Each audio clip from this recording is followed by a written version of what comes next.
It's Law Talk with BJ, the podcast where trial attorney and legal commentator BJ Bernstein and her guests discuss the latest issues from around the legal world. BJ is a frequent commentator on television and radio.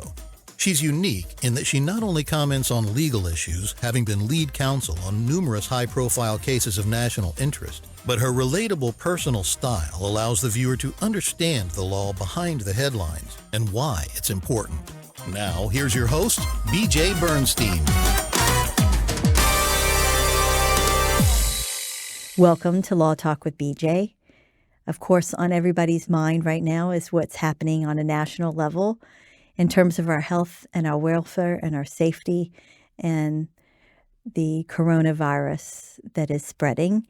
And you're going to say, BJ, this is Law Talk with BJ, not Health Talk with BJ. And yet there are legal issues here. And as I was listening on the news, I realized, we're talking about quarantines. We're talking about state orders about what we can and can't do, where we can go, whether we're going to be able to go to work or not go to work. And those are laws, and people are enforcing those laws. And then I thought to myself, who am I going to go to? And I did a little research.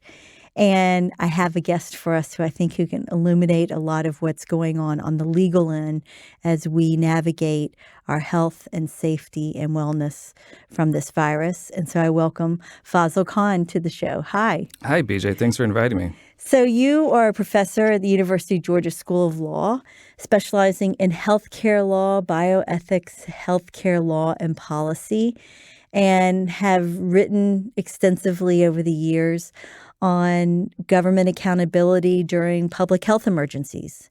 And hopefully it's not as emergency as we are worried it is, but we're in a zone that most of us have never, in my lifetime, I can't remember being worried this way in my 56 years here on Earth. And so we're going to need some guidance from you about what are the laws, what are the things that we should be aware of, and where do we need to be careful of whether the power is being used in the wrong way. So first off, guide us. Where should we start in terms of the bare basics of law in this area? Sure. And, with any type of legal case, it always helps to know the facts. So if we can briefly go over a chronology of the timeline, and then we can talk about, what the legal policy response should be.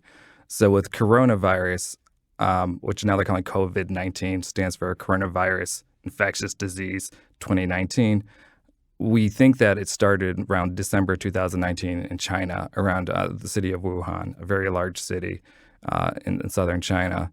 And what we saw is that initially there was a doctor who described what he thought was like a SARS-like virus as very serious. And he sent a message to all his medical school colleagues saying that be careful. It seems like this is going around. I've seen a bunch of cases. And this was a private, a kind of a WeChat message. Within a week, the police visited him, officials in China, and kind of detained him and kind of forced him to write another statement saying that, he has been spreading false rumors, fake news, and these rumors were not helpful. As it turns out, he was correct, right? And he was kind of blowing the whistle on kind of the healthcare system there that wasn't ready to kind of address this really serious challenge.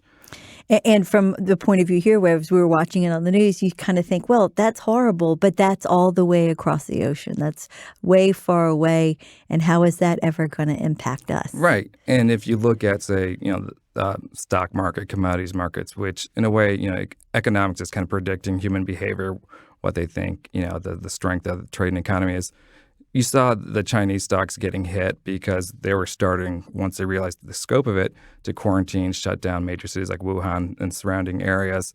But you never really saw that impacting the U.S. market or global markets. It's like, we're kind of sheltered. China is taking these extreme, well, probably in retrospect, helpful measures and kind of isolate and quarantine large population centers, which probably delayed the spread globally. But we thought, we're far away. It's not going to come here. And if it does, it'll be mild. It'll be a few cases. Turns out it's likely going to be a pandemic, meaning it's around the globe and it's going to be difficult to contain, if at all. Right now, we're just in the mitigation stage. And with needing containment, I think all of us sitting at home and those of us, I know my neighbors have been making fun of me about making sure I have 2 weeks full of food, and that I have the dog food and the cat food, and I'm ready to be in my house. But with each news story and each moment of this, we're all starting to think maybe the same thing, that there are also other steps that there's some things that are voluntary, but it may shift over that it's involuntary, that the government's going to tell us what we can and can't do. Certainly. Anytime there's some type of infectious disease outbreak, the government has to look at, okay, what is the disease? How is it spread? How serious is it? And what should be the proper response? Should, quarantine and isolation, mandatory quarantine and isolation be part of the solution? Now, if you take something like, the common cold, which affects a lot of people, we know it's spread by respiratory spread. So if you're near someone who's coughing, if you touch a surface that's contaminated, then you might get it. But cold is not very serious in terms of its health effects. It's annoying. You should probably stay at home. Don't go to school. But if you get it, it doesn't have fatal consequences. With this COVID-19 coronavirus, we know that it is a serious health threat, particularly to certain demographics, older people. So overall, they're estimating that the case fatality rate is around anywhere from 1.5% to 2% for people who have the disease. So compared to, say the seasonal flu typically is like 0.1%. So it's 20 times more deadly than the seasonal flu. And so early on, there are a lot of statements, people saying, well, the flu is much more serious in terms of how many people it's going to affect, how many people it's going to kill. And that is true, but I think it perhaps understates the concern with coronavirus, that if it does spread more, then it's looking more like these kind of historical events like the 1918 Spanish flu pandemic, which also had a case fatality rate around 2 to 2.5%. And then we're talking about a very serious kind of global changing event. So what laws are there now that govern and determine who can order us to do or not do something in the spirit of public health? Right. So as you said in the introduction, so public health law is one of my areas of expertise and background. And under the Constitution, the 10th Amendment, all the powers that didn't go to the federal government were reserved to the states to kind of advance public health and welfare. So under the 10th Amendment, it has historically been seen as the states as being the primary vanguard of kind of addressing public health. And we see that, at the state level, the governor, along with the Department of Public Health, can declare states of emergencies, which will trigger certain features. And so most states, Georgia and other ones, have similar type of laws for dealing with emergencies. It will kind of relax certain licensing rules. So if we need, say, surge capacity, if, say, nurses, doctors from other states who aren't licensed here, they can now help out here. It makes funding available, kind of low interest rates. I think whenever there's, like, say, hurricane or tornado, state of emergency is declared, it's a way of kind of loosening funding kind of strictures. But also it can grant certain powers to government agents. So if the government decides that, okay, this is serious enough a disease that we want to socially distance people, we can isolate known cases or quarantine suspected contacts or people that we think might have been exposed. And so that's kind of a big decision to make. When do we decide that we'll have mandatory quarantine of populations? So are these quarantine laws specific to each state, or is there both state and national federal law that affect the decision to quarantine? Yeah, there are both. So every state will have their own kind of form of quarantine laws, and they also have what's known as mandatory reporting laws for different types of infectious diseases. And they'll have an actual list. Like anytime there's a new case at a clinic that appears, if it's on the mandatory reporting list, the doctor or facility doesn't have discretion to not identify the state officials. They'll notify them right away. And then at the national level, you have the CDC, the Centers for Disease Control here in Atlanta, and the federal government, which also has limited federal quarantine powers, which haven't been used that much in the past. But they are there. They're available if it seems like this has become a national crisis. So I'm going to stop you for a second because we're using the word quarantine as if we all understand what that means in terms of the legal consequences of it and the scope of it. It's one thing when your parent or family or member says, okay, you're staying in the house and you can't go to the grocery and you can't go to the gas station and touch things and spread whatever you've got. But on the more legal, severe level, what is the law? What is considered to be quarantine and who can order it? Yeah. So essentially, quarantine is just like you're isolating someone that you think has been exposed to the disease. And so they have to separate themselves from the rest of society, meaning that they can't go out in public, they can't go to work or school or other areas where public gathers because they can be a source of spreading the disease. So typically that means like you might be quarantined at home, or in some cases you might be quarantined at a medical facility or be observed. So in the case of Americans who are traveling overseas and then were brought back to the U.S., some of them now being quarantined at a military base. So they're separated from the rest of society until we see whether or not they have symptoms. And so that has to do with the incubation period of the disease. So that the incubation period is from the time that you've been infected until kind of the symptoms become manifest. And, if we know what the quarantine period is, typically for a lot of these viruses, it's around like 14 days, 2 weeks. If after 2 weeks you don't show any signs of any signs of disease after we suspect you've been exposed, then you should be kind of free to kind of leave that quarantine. And who determines that you're free to go? I mean, what kind of structure, or is it different in each location? Yeah, typically it would be kind of the state public health department. And so they'll have public health scientists, epidemiologists, virologists working with the executive branch. So at the state level, it'll be the governor's office. And the CDC at the federal level will coordinate and act as a kind of expert guide and saying, here are the best practices for quarantine for this particular disease. Here are the best practices for identifying cases. So in Georgia, I think it was in the news just in the last day or so that our Governor Kemp has put together a board of people who are experts to help advise and determine things. Is this part of what you're talking about in terms of laws already in the books, or is this something separate, gubernatorial power that they have to create advisory boards to help set up policy on this? Yeah, so I mean, it inherently flows from the state's 10th Amendment power, and the governor, being executive of the state, has the power to kind of protect the public health and safety of its population. And so it's under that kind of executive power he can convene a group of experts, and typically that structure's already in place, right? So you have at the state level, public health officials, and you have the county level as well, like Fulton, DeKalb County here in Atlanta will have their own public officials, but they all work together. When the system works well, you have both local officials, state officials, and federal officials coordinating their efforts to address public health concern. When things don't go well, you will have miscommunication and maybe missed opportunities for addressing a public health crisis. And to your listeners, you might remember during Hurricane Katrina, you saw a lot of back and forth between the mayor of Louisiana, Ray Nagin, and then the governor.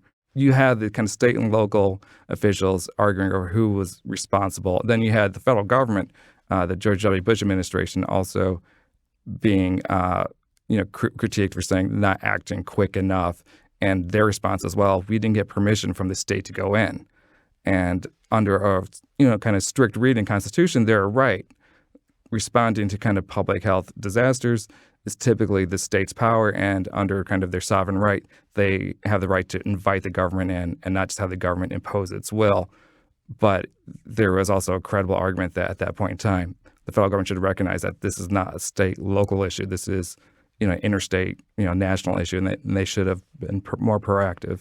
So did we learn lessons from Katrina and that disaster and what happened that have changed the laws so that we may not experience that now if we go through a crisis with regard to this virus? No, that's a great question. So if you look at kind of Katrina and the timeline, initially there was not enough concern being given to the impact of the hurricane, because at that point in time, it had been downgraded from, I think category 4 or 5 to a category 3. So still severe hurricane, but not, the wind knocking down structures of buildings. The problem was the flooding. The problem was the flooding afterwards and the crumbling infrastructure within New Orleans that had not been updated. And beyond, I went down to Mississippi. I volunteered. I was in Bay St. Louis for a couple weeks, several months after the storm. And I remember that's when I first got interested in disaster issues beyond just this. It's kind of been something that I've been attracted to work on, because I kept thinking, I remember arriving there thinking, where are all the people to help?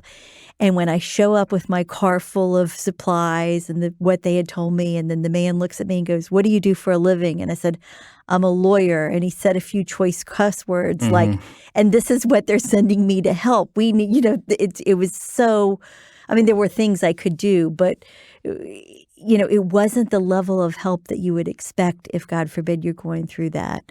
And so I am now accelerating that vision I had from being there to now in this more difficult thing. This is the unseen. We just know that someone gets afflicted by our virus and gets very ill and potentially can pass it on easily. Where does the structure come in there? Sure. I mean, the insidious nature of infectious disease, especially one where it's still at the early stages, so we're having difficulty identifying cases, separating them from, regular seasonal flu. That's a big challenge. Whereas with a national disaster, you can identify, okay, here's where people are in need, or they're stranded on top of this rooftop, et cetera. But just going back to Katrina, we saw the pattern was kind of initially complacency, and then the federal government and the Bush administration was critiqued, right? Everyone remembers the heck of a job brownie comment for the FEMA director, Mike Brown, and that he wasn't doing a heck of a job, and that there were a lot of people who were still hurting, needed the federal government to take a stronger response in terms of addressing their needs. And that led to what I would argue, and I argued in my article that you referenced earlier that came out in the Harvard Law and Policy Review, that there was an overreaction.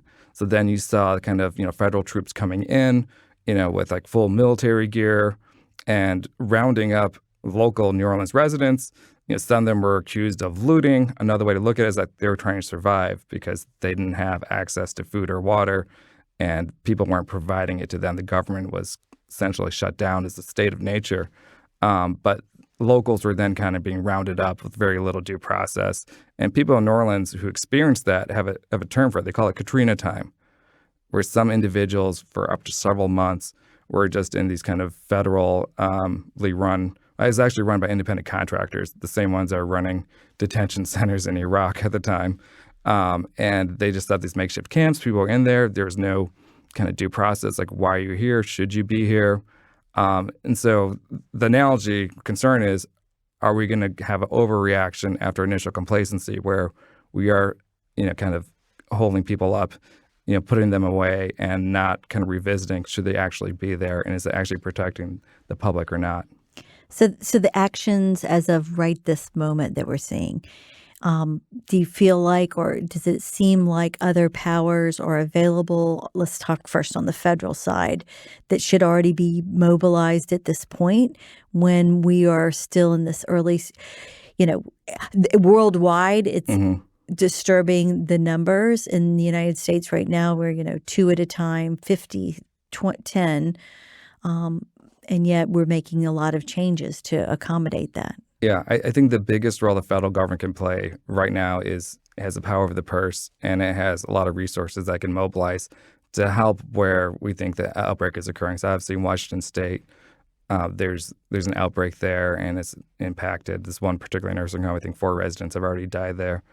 And we've seen cases in Georgia, New York, Texas, and California. So it's really all spread out. So what the federal government can do is help the state and local authorities to mount their response. And that can include better testing kits so we can identify, surveil in the community who's sick. There's a national stockpile for these types of emergencies, which includes, masks, respirators, different medications, antivirals, antibiotics.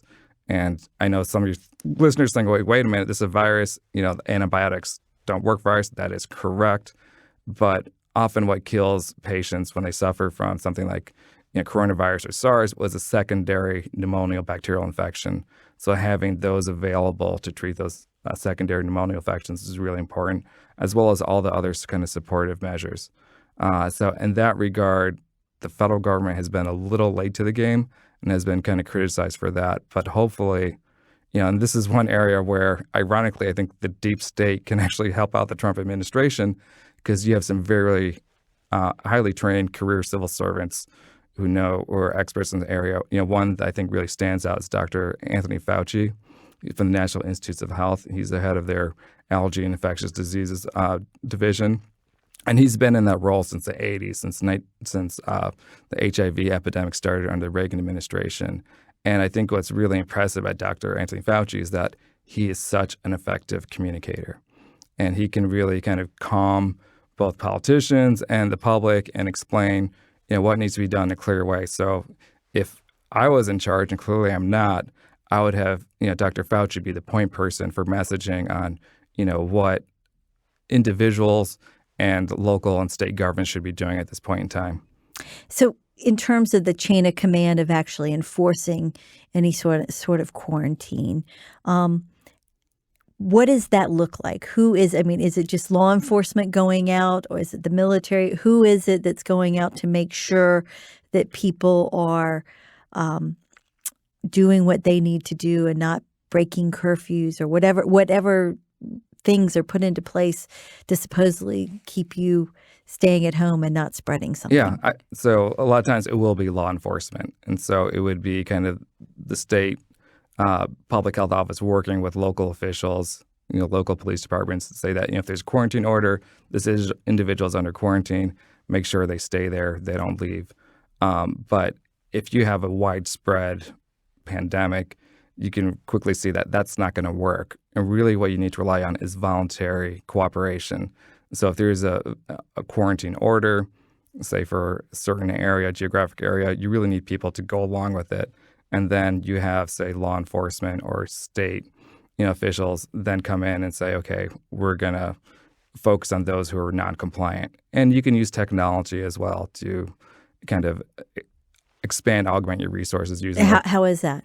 So they've done this in China. They're having people, they're monitoring where they are because we all have our own personal tracking devices, most of us, what I call cell phone, that gives kind of location.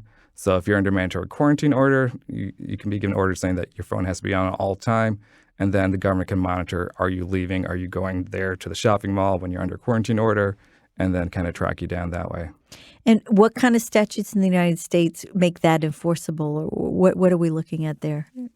So we're looking at kind of emergency health powers acts. Okay. All right. So anytime, there is a public health emergency or any natural disaster emergency, the governor can declare this, and then that allows them to deputize, local officials to work on behalf of the state, and they can kind of respond in that way.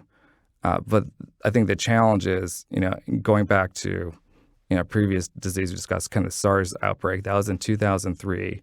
It started in Hong Kong, but one of the biggest outbreaks outside of that area was in Toronto, Canada.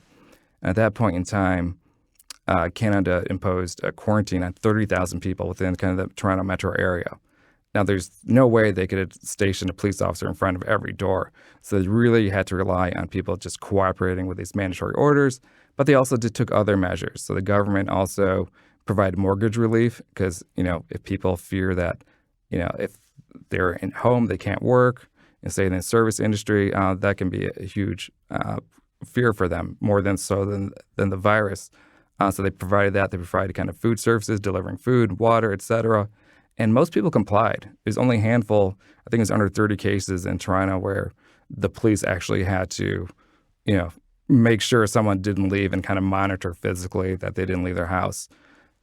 Now, the challenge with the U.S. is, we have this reputation, I think well-deserved, of being rugged individualists, not as communitarian, meaning community-oriented as other societies such as China, perhaps even Canada, even though I think we're closer to Canada.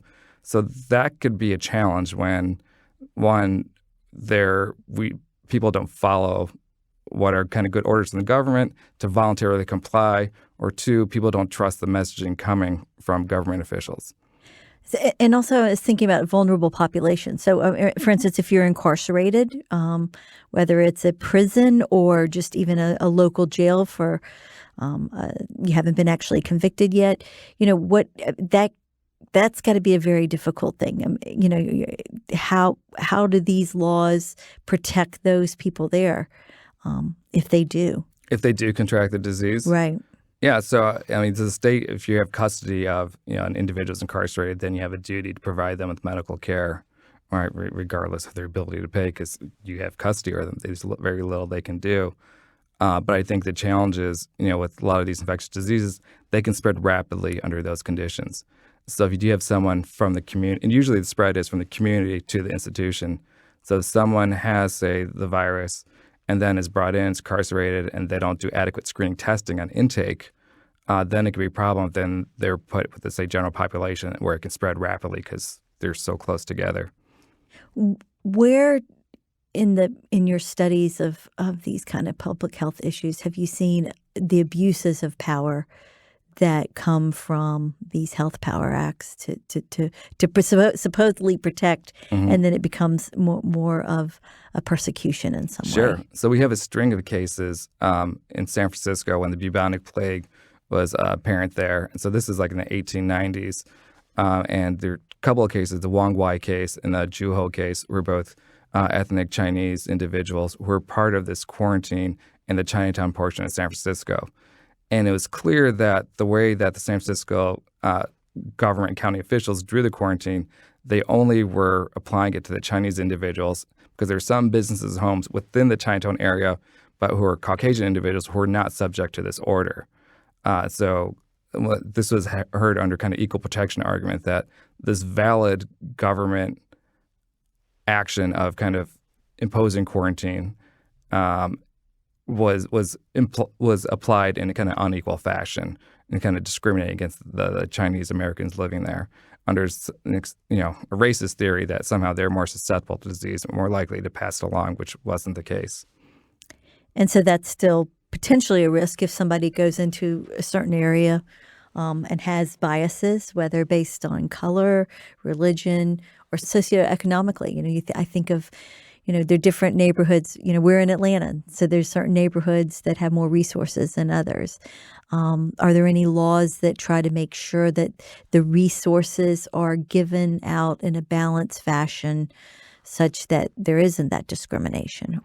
Not that I'm aware of, because the executive has a lot of discretion to take necessary action, especially during an emergency. So the executive says, okay, we need to target resources here, and so meaning the governor's office, governor's office, yeah, or a mayor, or the president, right? The top executive in the country, they have a lot of discretion to take actions, especially during emergencies. And if you look at kind of the balance of powers, is the judiciary really going to check them during emergency? The evidence is no, that they're given kind of broad deference. And also kind of Congress is another check. But they act slower. They can pass legislation saying you need to kind of distribute these resources more equitably, but that will take time. So the short answer is the executive has a lot of power. We're talking about the state governor or the president in determining how the shape of the reaction to any type of public health emergency. Are there any other laws than the ones we mentioned that help guide those executives in their decision making to make sure that it is a fair allocation of goods and services to protect the most number of citizens?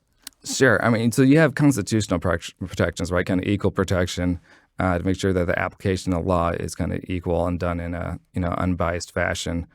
But in the middle of a response, it's really kind of hard to kind of make that case. You're not getting into federal court to be able to get that overturned. Yeah, in an it's emergency. a challenge. But going back to those two cases in San Francisco, there was enough evidence showing that clearly just the way that they drew the quarantine that kind of snaked around non-Chinese houses and business saying, okay, you can stay open, but if you're ethnic Chinese, you had to stay in your home, you couldn't leave. That was clear evidence that what was a valid exercise of the state power was being done in an unequal fashion. So as we're seeing this up close, and I have to say I've never really thought about, even being a lawyer, this is not something I've thought about a great deal. As this is coming up, is it already signaling to you that there's room for change after we get past this? And let's pray that we get past this with ease and the least number of sickness and move on, but that maybe it's a modern health lesson of, in terms of the law, what should we have to make us better respond to it in a fair and equitable way that impacts health but also protects our liberty? Sure. And, one thing that can be done is make healthcare more accessible. All right. And I think this emerging crisis really shows that the most vulnerable among us, um, that might represent kind of our overall health cover of our nation. So someone suspects, they're ill, they have flu-like symptoms, maybe it's seasonal flu, maybe it's a cold, maybe it's coronavirus, but if they have a high deductible plan where they have to pay out of pocket to do kind of preventive screening, they might not do it. Or if they don't have insurance at all, they might be weighing, okay, can I really afford to get this checked out if the government isn't making these resources available? And so I think universal access to healthcare is a legal change that would make our overall response more robust, because people won't be afraid of accessing healthcare when they're sick or getting tested, because they would have the means to pay for it under that type of system. And any laws that could help, or any thoughts on keeping the system going? In other words, we still have to keep the hospitals open. We still have to have law enforcement. A lot of things need to be working and not just shut down and not all just sheltered in our houses. Are there any improvements there that you can think of as you've worked in this space over the years? Yeah. So a big challenge is, we need first responders to be available to respond to, other emergency challenges. Because, at the same time coronavirus is going on, we're still going to have, seasonal flu. We'll still have people with heart attacks, with other health conditions that need to get treated. And so there is a concern that we might have, people who are mildly ill, overly kind of concerned, just flooding kind of the healthcare system and kind of stressing its capacity. So that's a big challenge. And we also need to make sure that there's enough kind of surge capacity where we kind of stockpiling, all these masks. And one of the things that's going on right now is that you can't find these protective masks anywhere, right? And it's really important that we have healthcare workers get most access to and vulnerable populations, say those in nursing homes and elsewhere. But what we see is kind of panic starting to take over the population, where people who don't need these masks are kind of hoarding them. Well, I appreciate your urgent answer to my call when I just reached out of the blue yesterday and said, I started thinking about these issues. Who can I find? And next thing I know, my alma mater has somebody. Yeah. So I very much appreciate you coming in and sharing this for everyone, because we do want everyone to be healthy. We don't want panic, but we do need to understand that there is some law involved here, and that there may be some orders or directives that will catch us by surprise, because I think we very much are independent culture in terms of resisting being told what to do by the government. Yeah, but and if I can add, I think you hit the exact right tone there. We shouldn't panic. Panic is not helpful at all, but there needs to be an appropriate level of concern. And also, there are a lot of experts that we have, both at the state, local level, and federal level. And when they kind of giving, the kind of direction and warnings, I think we should follow them. But I think it's also incumbent upon those individuals who do have a lot of authority, a lot of legal authority, say, to impose, a mandatory quarantine, to use that power wisely. Because the more people are able to trust their statements as being accurate, the more willing they are to follow it without, say, additional compulsory resources or coercive resources put in place. And even with this heavy subject, I've chosen a tea for us. We've been drinking a cup of tea, as we do on every episode of Law Talk with BJ. And the tea that we're enjoying is a lemongrass tea that in some cultures is a spiritual tea of protection. And I do think this is a time for protection, of self-protection, protecting our neighbors, checking on those who are vulnerable, who are older, who live alone, think about our pets, bring out the best of us during this difficult time. And have an understanding now, and then as we go through this and hopefully get past it, take a few moments and think in the future, what laws, what things that we can have to, because unfortunately it is not a perfect world, and there are emergencies that come upon us, and preparedness. As I was a Girl Scout, and be prepared, that is that's a real thing. And I think hopefully all of us are realizing let's all be prepared, and let's just hope and pray that everyone gets through this well. So thank you for joining me. Thank you. Enjoy the conversation. This podcast is not to be construed as legal advice. With any legal issue, you should reach out to a professional attorney that practices law in the state and area of law for which you need information or consultation. Law Talk with BJ does not establish an attorney-client relationship, which is only formed when you have hired an attorney and signed an engagement agreement or contract. It's Law Talk with BJ music theme written and produced by Atlanta Audible. This podcast copyright 2018, BJ Bernstein, Esquire.